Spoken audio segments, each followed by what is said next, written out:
Nakadungog naman siguro ang tanan no, sa balita nga ni Buto. Bago lang yun about atong flight ni Lenny Robredo nga ni-request siya og special landing.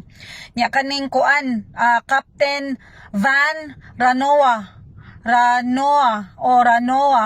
nga mao na siya ang captain nga nagpost nga si Lenny kuno ni-request niya og special landing. Mao na nga hinungdan nga ang ubang flights na divert. Ang uban to ana nitog pa ngadto sa kuan Clark sa Olongapo man siguro na kana sa Clark airport ba. Nya ang uban na delay ang ilang landing.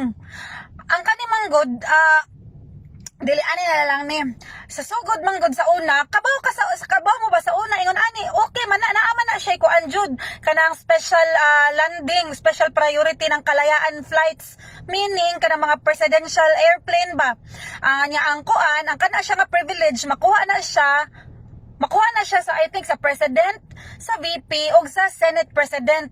So sila na i-prioritize sa airport sa ilang take off ug landing. Pero niadtong July 28, 2016, shortly after nilingkod si President Duterte, nakahinumdum jud ko ato nga niingon to siya nga ang mga presidente di magpa-special ana ang mga opisyalis sa gobyerno ipatas tanan. Mao na nga kana nga memorandum napasa na siya July 28 2016 nga wala na kuan dili na i-prioritize ning mga kalayaan flights ang mga presidential plane na both take off and landing mo i-treat ni siya just like any other flights. Ang sa daning Tito Soto nga nag-release man og kanang statement nga naa pa kuno ni priority kuno jud ang presidente ug ang VP ana ug ang Senate mo ba niyang gingon basta na ako na gihapon siya wa siguro ni na-update si Tito Soto, si Senador Soto. So wala na siya since si President Duterte ang nilingkod.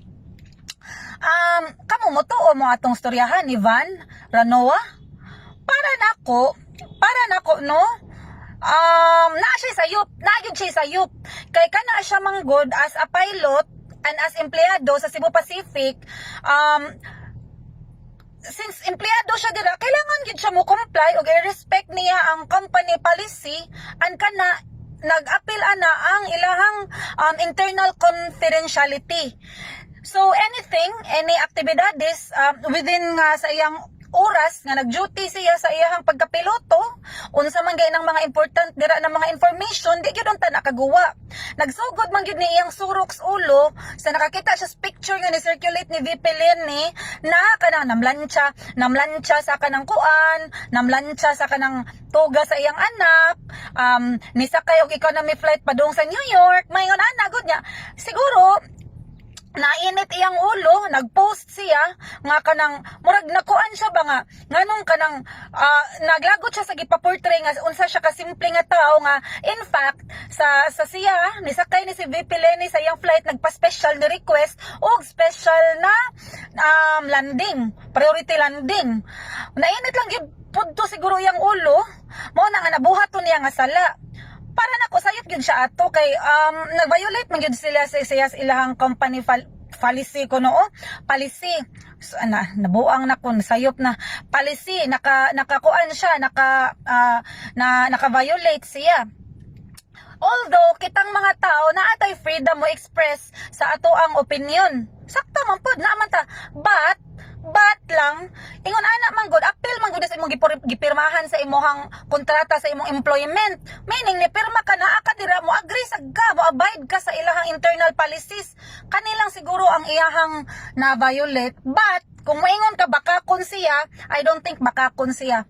I think tinuod to yang gisulti. Gibawi lang siguro to sa Cebu Pacific. Syempre masabtan sad nimo kay dili sila gusto siguro masangkot ng political na kistanan na topic, but dili jud ni siya bakakon kay sobra ra kay kadetalyado ang iyahang kuan information, like na ay Australian ambassador na 7 ka bata nga gahilak mayngon ana, but I don't think bakakon ni siya.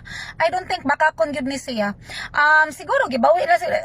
Labi gyud kay mo ng Sam Villa nga pink man di ay kay na siya supporter man gina ni Lenny, but anyway dili ni about kuan unta kay napildi naman ang gyud unta si Lenny, wa na lang gyud unta siya ni kuan pod, wa na lang gyud buding nga na kay nag-invite man gud ni siya glain na sang gubot tan-awa o di nagkagubot na pud yung tibo imbis hinay-hinay na untang malinawon o di nibuto na sining balitaan, naghinay na sad kasaba ang mga tao. Mauna, unta wa na lang tato ba total napildi na bitong tao, natagbaw na bitaw ta sa ato ang kuan anang atoan na bitaw ang huling halaka ha. Wa na lang tato gipagawa. Siguro pud wa sad niya gi-expect nga ingon ani di kadak ang buto, ang epekto sa iyang gibuhat.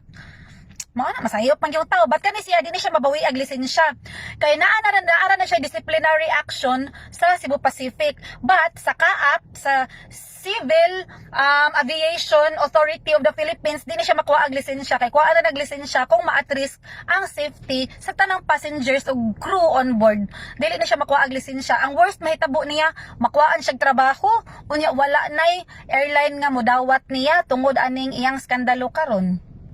Naura na.